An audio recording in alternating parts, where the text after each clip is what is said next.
ऊपर अंगूर लगे हुए थे। अच्छा। लोमड़ी छलांग मार रही थी, बार बार अंगूर उसके हाथ नहीं आ रहे थे। हाँ। हार के वो कहती अंगूर खट्टे हैं। यात्रा करके वो यात्रा करते हैं, फिर घूमने कहीं और चले जाते हैं। राहुल गांधी देखिए, सिद्धू उन्होंने खुद उनको एक नाम, एक उपाधि दे दी है। कोई कुछ करता थोड़ी है, सब तो बड़ा खाने को ही बैठे हैं, कोई कुछ नहीं करता। कौन है कन्हैया कुमार? कहीं दूध के दूल्हे हैं, कहीं से सर्टिफिकेट मिला हुआ है। पर्चा लीक का मतलब समझ नहीं आ रहा मेरे को, ये होता क्या है। तो ये सरकार का बहुत बड़ा फेलियर है। इसमें लोकसभा का चुनाव होने वाला है और ऐसे में तमाम पार्टियां हुंकार भर चुकी है, क्योंकि भैया मामला जो है कुर्सी का है और कुर्सी का पाला कब किसके हाथ में चला जाए, कुर्सी किसके पास चली जाए और कुर्सी के पे कौन बैठ जाए, ये देखना बड़ा मुश्किल होता है। लेकिन ग्राउंड पे इसकी हकीकत जो है बड़ा अलग होता है।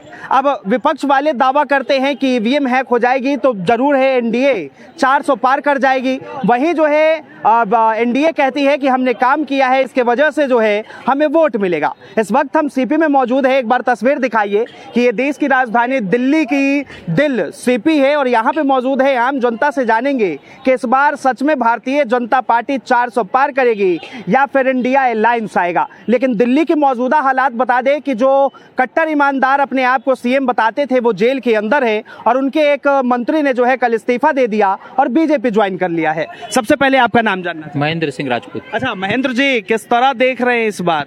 बस आएगा अब की बार मोदी सरकार, अब की बार 400 बार। विपक्ष तो है ही नहीं। हाँ। जैसे सोनिया जी ने बोला था राम डज नॉट एग्जिस्ट, ऐसे इंडिया अलायंस हाँ। Does not exist. हाँ। बिल्कुल एग्जिस्ट ही नहीं करता, क्योंकि बिल्कुल एग्जिस्ट ही नहीं क्योंकि पिछले संडे जो लास्ट टाइम जो रैली थी उसमें जो रैली में जयराम रमेश जी पहुंचे थे, एनएसयूआई के कार्यकर्ता, तो वहाँ बहुत बड़ा पोस्टर लगाया गया था फ्रंट पे स्टेज पे केजरीवाल जी का। तो निर्देश दिए गए जयराम रमेश और एनएसयूआर के कार्यकर्ताओं के द्वारा कि भाई ये पोस्टर हटाओ, ये व्यक्ति विशेष की रैली नहीं है। तो इंडी गठबंधन में बताओ ऐसे तो फुटफाट है, कौन लीड कर रहा है कौन नहीं कर रहा है, सब अलग अलग समझ नहीं आ रहा है। तो कौन इंडिपेंडेंट लड़ेगा, एकजुट होकर लड़ेंगे। तो उनका आपसी कितने मतलब कुछ अलग थलग पड़े हैं, उनका तो कुछ बनने मतलब उनका चल रहा है। बिल्कुल बिल्कुल 2 करोड़ रोजगार का भी बोले थे। किसानों की आय दुगनी भी बोले थे। लेकिन जितना बोले वो होना जरूरी नहीं है ना, लेकिन होता बन पड़ा उन्होंने किया है। अच्छा। जहाँ बोले लेकिन काफी कुछ नहीं भी, लेकिन तीसरे टर्म में हो सकता है, क्योंकि 14 में आए गड्ढे भरे, दूसरे टर्म में नया भारत और तीसरे में भारत को समृद्धि की तरफ ले जाए। भारत में जो है समृद्ध भारत की संकल्प ली जा रही है। सरदार जी क्या कहेंगे, किस तरह माहौल बन रहा है इस बार? माहौल तो बना हुआ है। अच्छा, किस तरह माहौल तो बना हुआ है। सारा विश्व मोदी मोदी कर रहा है, सारा भारत मोदी मोदी कर रहा है, सारा युवा मोदी मोदी कर रहा है। ये देखिए मेरा साथी पकड़ा गया है कागज। मोदी जी कहते हैं भ्रष्टाचार हटाओ। हाँ, मोदी जी कहते इसके आगे क्या लिखा है? वो कहते हैं भ्रष्टाचारी को बचाओ, मोदी जी कहते हैं भ्रष्टाचार हटाओ। कैसे? मेरी बात सुनिए, आप चैनल के माध्यम से मैं आपको बताना चाहता हूँ, मोदी जी ने जो विकास किया है उस आधार पे मोदी जी आएंगे। मोदी जी ने 15 अगस्त को 23 को लाल किले से कहा था 24 के 15 अगस्त को मैं यहाँ आके फिर झंडा फहराऊंगा। उन्होंने किस बेस पे कहा? उन्होंने इस बेस पे कहा कि मोदी जी काम कर रहे हैं, मोदी जी को भारत की जनता 140 करोड़ प्यार करती है और मोदी जी जनता से प्यार करते हैं। विनायक जी, मैं छोटा मुंह बड़ी बात कर रहा हूँ। मेरी समझ से मेरी 70-75 साल की उम्र है। आज विश्व में कोई मोदी जैसा लीडर नहीं है। लेकिन सर विपक्ष तो कह रही है कि अगर ईवीएम हट गया तो जो भारतीय जनता पार्टी दावा कर रही है कि 400 पार, वो 40 पार भी नहीं कर पाएगी। ऊपर अंगूर लगे हुए थे। अच्छा। लोमड़ी छलांग मार रही थी, बार बार अंगूर उसके हाथ नहीं आ रहे थे। हार के वो कहती अंगूर खट्टे हैं। इनको दिखाई दे रहा है कि हम तो हारे पड़े हैं।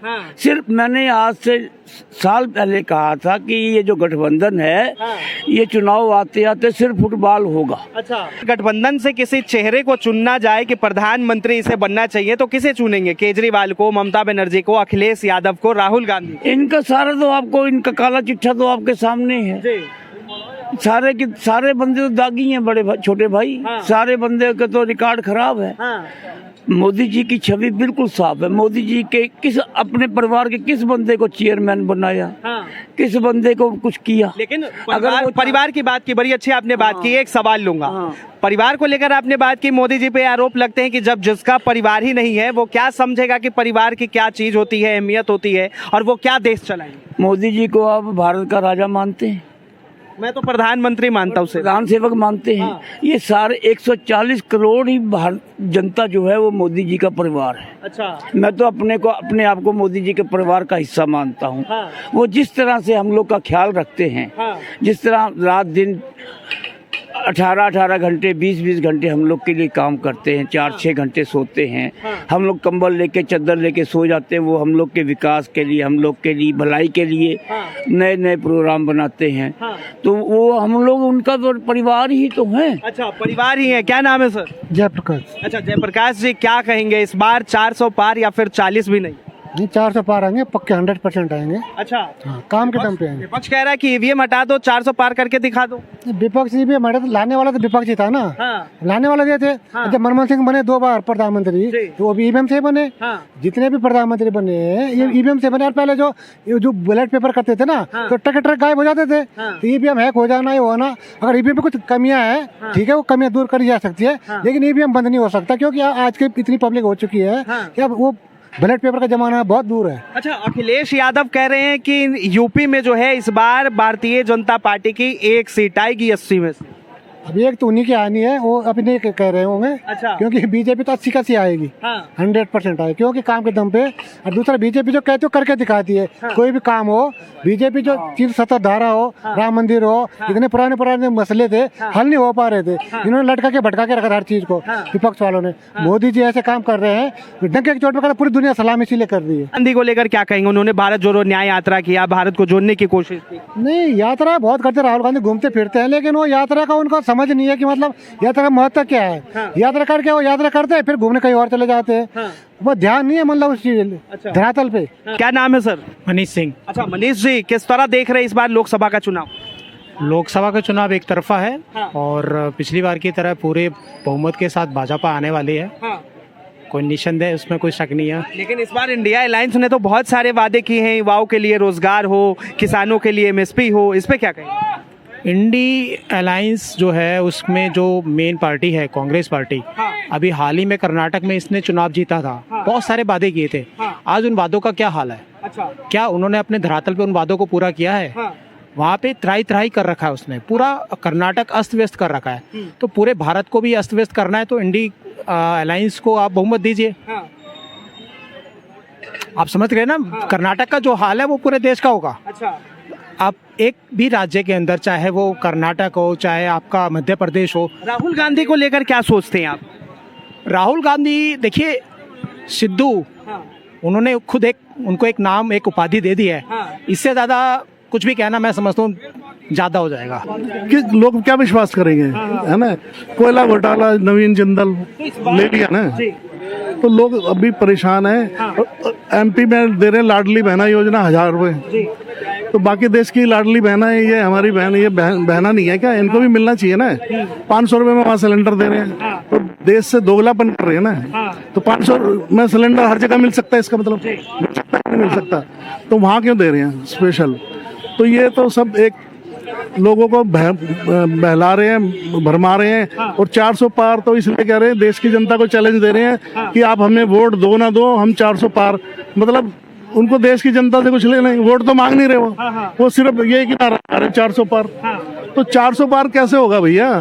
तो कुछ काम करे, काम गिनवाओ जी, हमने ये करा वो करा, अच्छे दिन आएंगे हैं। और 3 तलाक हटाया, उसके बाद राम मंदिर बना।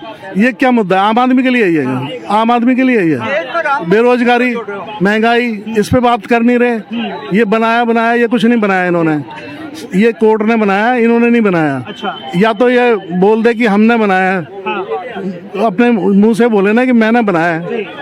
अगर कोर्ट फैसला नहीं देता तो कैसे बना लेते हैं? अरे इनके जुमले जो है ना विकास के, सब ध्वस्त हो गए हैं। जब 81 करोड़ गरीब और 11 करोड़ किसान गरीब, तो कौन सी तरक्की हुई? कुछ नहीं। अब ये कुछ भी बोलते रहे। देखिए, साफ तौर पर जो है जनता नाराज है, जनता साफ तौर पे सरकार से सवाल पूछ रही है और सटीक मुद्दे, सही मुद्दे जो है वो चुनने के लिए कह रही है, चाहे वो महंगाई का हो, बेरोजगारी का हो, किसानों का हो या फिर कोई और ऐसे तमाम मुद्दे हो। फिलहाल के लिए इतना ही। ऐसे तमाम खबरों के लिए देखते रहे न्यूज़ हंगर।